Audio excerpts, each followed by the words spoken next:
Assalamu alaikum dear students. Let's have the numericals of the chapter Laws of Motion. We are going to solve the questions from the textbook. Question number 3 from the textbook, solve the following problems. The first unsolved numerical from the textbook is a truck of mass 5 ton is traveling on a horizontal road with 36 km per hour. It stops on traveling 1 km after its engine fails suddenly. What fraction of its weight is the frictional force exerted by the road? If we assume that the story repeats for a car of mass 1 ton, that is, can moving with same speed stops in similar distance, same, how much will be the fraction be? So here in this question it is given that a truck of mass 5 ton which is traveling on a horizontal road with a speed 36 km per hour and it stops on traveling 1 km after its engine fails suddenly. And we have to determine what fraction of its weight is the frictional force exerted by the road. That means here for this truck of mass 5 ton, we have to determine the ratio of the force of friction to the weight of this truck there. Then if we assume the same story repeats for a car of mass 1 ton, so over here how much would be the ratio of force of friction to the weight of the car, we have to determine there by repeating the same story. That means the car is also traveling on a horizontal road with 36 km per hour and stops on traveling 1 km after its engine fails suddenly. So here for the two different masses, we have to determine the ratio of the force of friction to the weight of the vehicle there. So let's write down the data. It is given that mass of the truck, which we are denoting as MT, is 5 ton. As 1 ton is 1000 kilogram, so that 5 ton we are writing it as 5000 kilogram. Over here there is a need to convert the unit in a system of unit. That means over here we are writing the units in a SI system for all the quantities there. So 10 is to be converted into kilogram by multiplying 1000. Similarly, mass of the car, here we are denoting as MC, is equal to 110 and hence it is equal to 1000 kilogram. Now it is also given that the initial velocity for both truck and car is 36 km per hour. And again here we are converting the unit in the SI system. And so kilometer is to be converting into meter by multiplying 1000 and R is to be converting into second by multiplying 60 into 60. As we are multiplying with 60, so it will be converting into minute. Then multiply the 60 by 60 again, so it is to be converted into the second there. So here 36 kilometer per hour, here we are supposed to write down the values in meter per second by multiplying 1000 upon 60 into 60. And when we will solve these 36 into 1000 upon 60 into 60, it would become 10 meter per second. That means the initial velocity for both truck and car is 10 meter per second. Then here it is given that after traveling a distance of 1 kilometer, both truck and car will stop. So the final velocity V will be is equal to 0 meter per second. The distance for both truck and car is traveled, over here is given as 1 kilometer. So here we are converting it into the meter by multiplying 1000. So over here this much data is given and we are supposed to find the ratio of the force of friction to the weight of the vehicle. So here we are supposed to write to find the ratio of the force of friction to the weight of the vehicle. That means for both the cases we have to determine the ratio of the force of friction to the weight of the truck as well as the ratio of the force of friction to the weight of the car. Here we are going to use the formula. The first formula we are using, V square is equal to U square plus 2AS, which is one of the kinematical equation, by using which we can determine the acceleration of the vehicle, and hence by using that acceleration of the vehicle we can determine the force of friction there, which is to be given as F is equal to M into A. As well as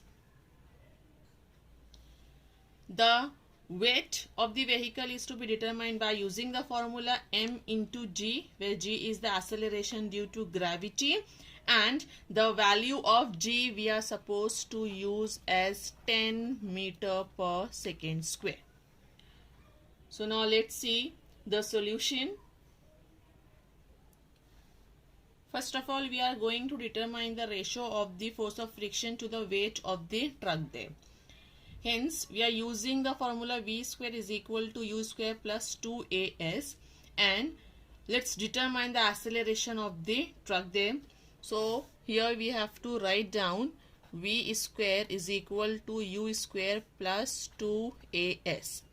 As we are writing this equation for the truck, so here the acceleration is to be written as AT there. Let's substitute the value. So over here, as we come to know that the velocity, final velocity V square would be 0, as V is 0, is equal to U square is given over here as 10 meter per second, so it is to be written as 10 square, plus 2 into AT, AT is the acceleration of the truck which is to be determined, into S is given over here as 1000 meter. So here we are writing as 1000. Now let's solve this. So here we are getting 0 is equal to 100, 10 square is 100, plus 2 into 1000 is 2000 into AT. So over here we can write the same thing as 2000 into AT is equal to minus 100. And hence AT, the acceleration of the truck, is written as minus 100 upon this 2000, which would become minus 0.05. 100 upon 2000 is 0.05, minus sign we are putting over here. So acceleration of the truck we are getting as minus 0.05 meter per second square. Now here this negative sign indicates that the velocity of the truck is decreasing there. So here we have to write negative sign indicates velocity is decreasing.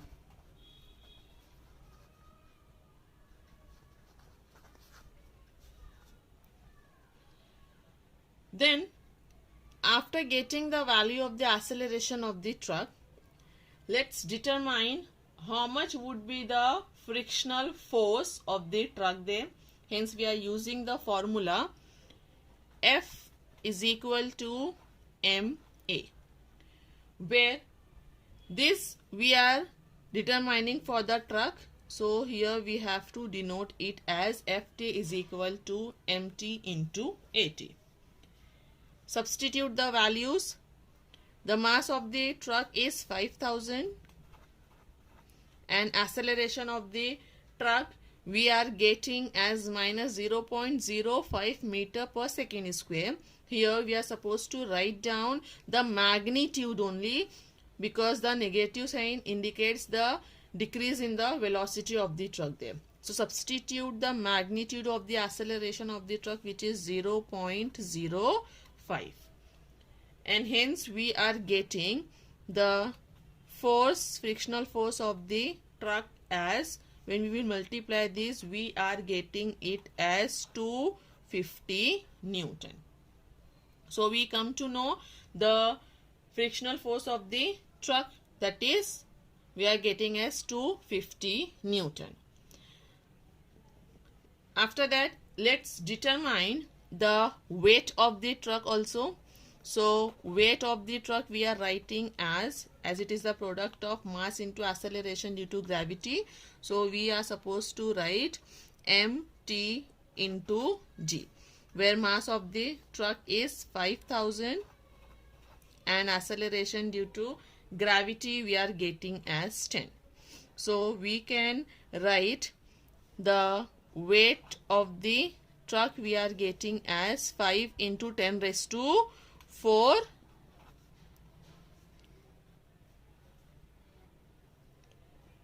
Newton.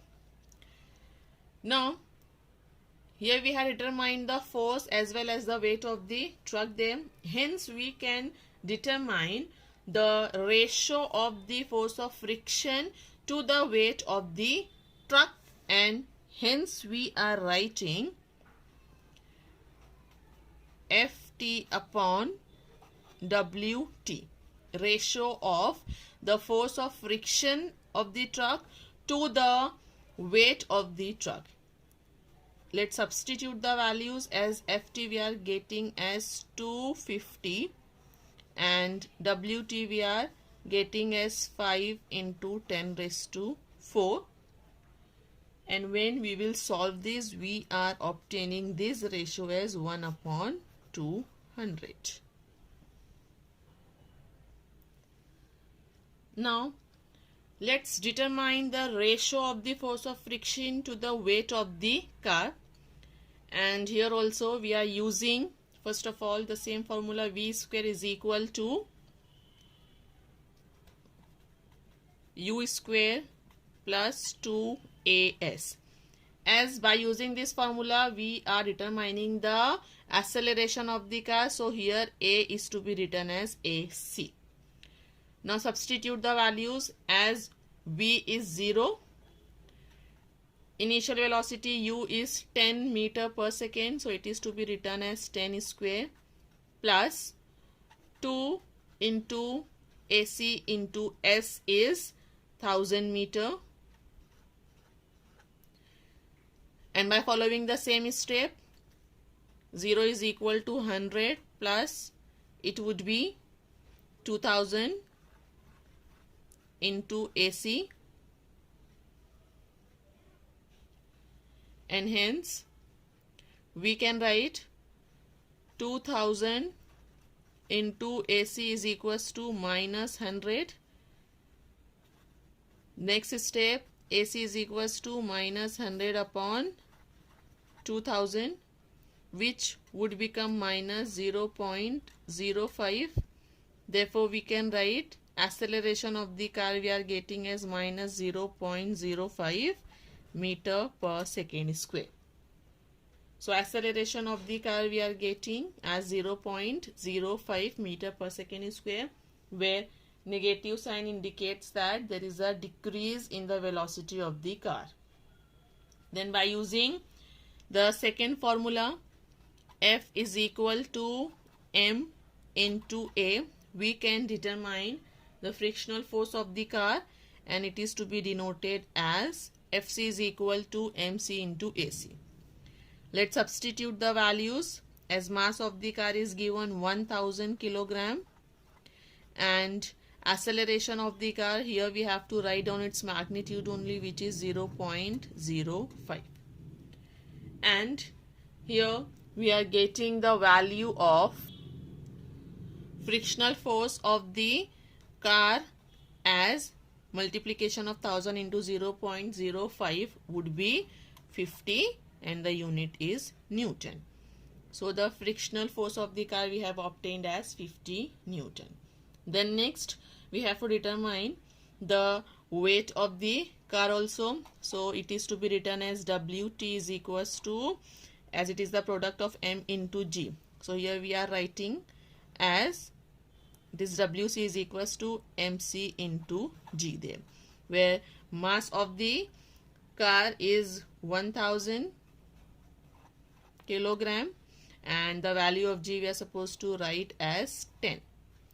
So the weight of the car we are getting as 10 into 10 raised to 3. That would become only 10 raised to 4 Newton. 1000 into 10 would be 10 raised to 4 Newton. So here we have obtained the frictional force of the car as well as weight of the car. So next let's write down the ratio of the force of the friction, that is Fc, to the weight of the car, that is Wc, which is equal to, as Fc we have obtained as 50 and Wc we are getting as 10 raised to 4, and when we will solve it we are getting the value as 1 upon 200. So here we are getting the value of the ratio of the force of friction to the weight of the car as 1 upon 200. So for both truck and car, the ratio of the force of friction to the weight of the vehicle we are obtaining as 1 upon 200. That's why we can say that the frictional force acting on both car as well as truck is 1 upon 200 times of their weight. Here we can say that Fc is equal to 1 upon 200. This Wc would be multiplied over here. So we can say that Fc is equals to 1 upon 200 into Wc, that is the weight of the car there. So the force of friction in general we can say that here for both car and the truck is 1 upon 200 times the weight of the vehicle.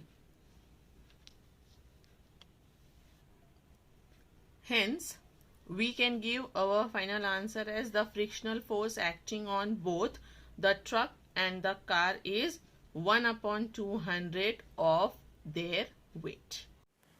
The next unsolved numerical from the textbook, question number 3, sub question second is: a lighter object A and a heavier object B are initially at rest. Both are imparted the same linear momentum. Which will start with greater kinetic energy? A or B, or both will start with the same energy? Now, in this question, it is given that two objects A and B, in which object A is lighter and object B is heavier, and initially both the objects are at rest. Now when both are imparted the same linear momentum, here we have to find out which will start with the greater kinetic energy. A or B, or both will start with the same energy there. We have to find out which body give its maximum kinetic energy, either body A or body B, or both the bodies will start with the greater kinetic energy. As well as we have to determine that either the body will start with the same energy or not, as we have to determine the which body having the greater kinetic energy. That means here we have to determine that the body A and B having the same energy or different energy. If it is different kinetic energy, then which body will start with the greater kinetic energy there? So let's have the solution. Now here we are considering that M1 is the mass of the light object A and M2 is the mass of the heavy object B there, and V1 is the velocity of object A and V2 is the velocity of object B there. Then it is also given that both the objects are imparted with the same linear momentum. So here we can say that as both objects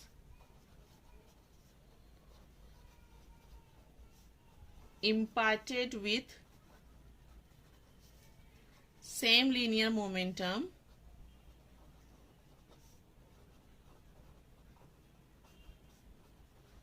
therefore m1 v1 is equal to m2 v2. As momentum we are given as product of mass and velocity, so m1 v1 is the momentum of the object A and m2 v2 is the momentum of the object B. As the linear momentum is same for both the objects, so we can write m1 v1 is equal to m2 v2. Now next, let's write down the kinetic energy of both the objects there. So here we can write the kinetic energy of object A is half m1 v1 square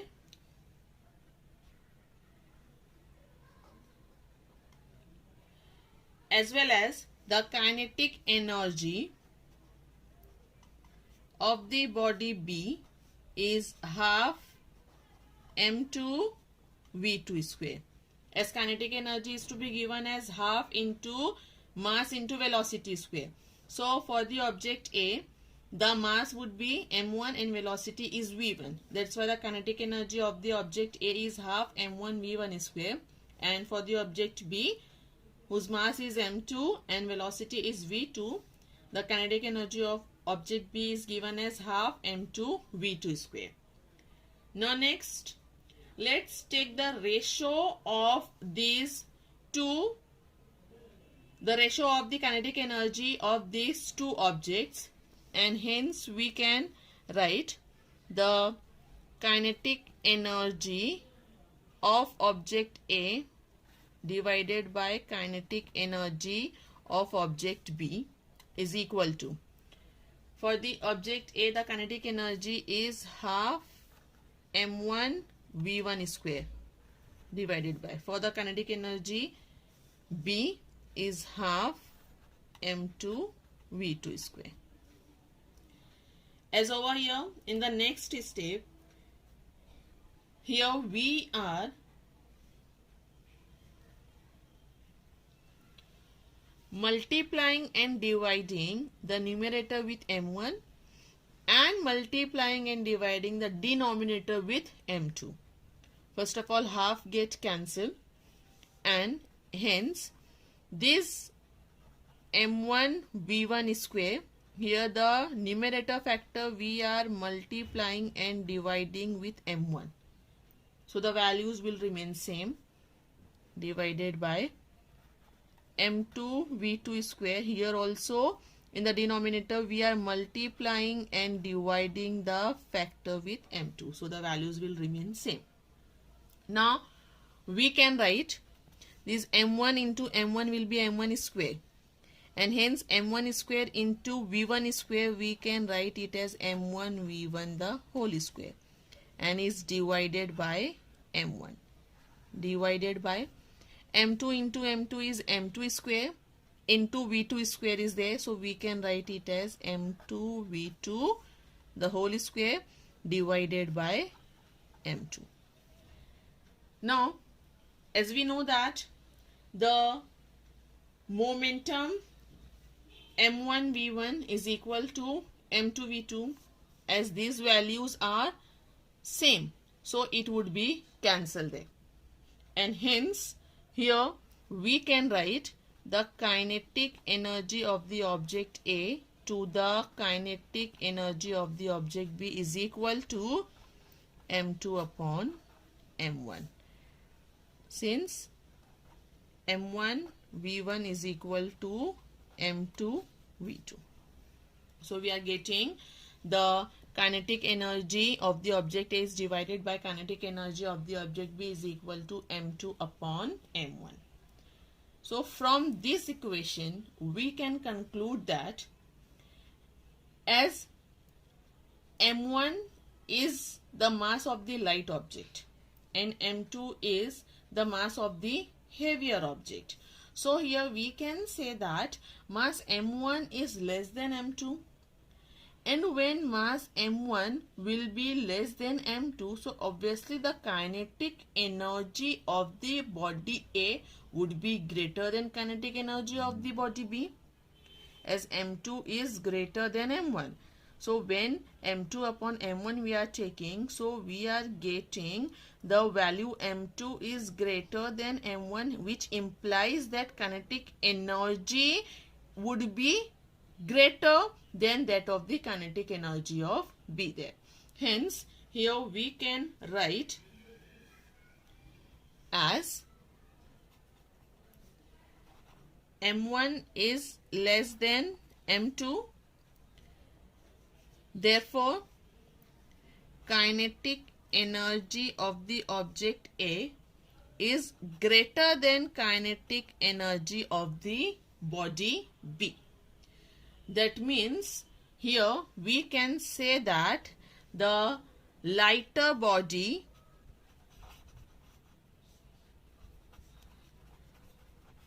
which is A has more kinetic energy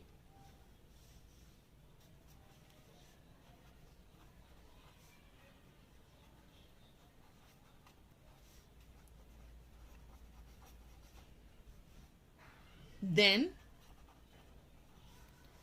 the heavy body B. So here we can conclude that the lighter object A having the mass m1 is having the more kinetic energy than the object B, which is having the heavier mass there. Both the bodies will not having the same energy. They will not start with the same energy. The body will start with different energy, and here we are getting that the kinetic energy of the body A will be greater than the kinetic energy of the body B. The lighter body A has more kinetic energy. So we will continue numericals session next time in the next lecture. Thank you.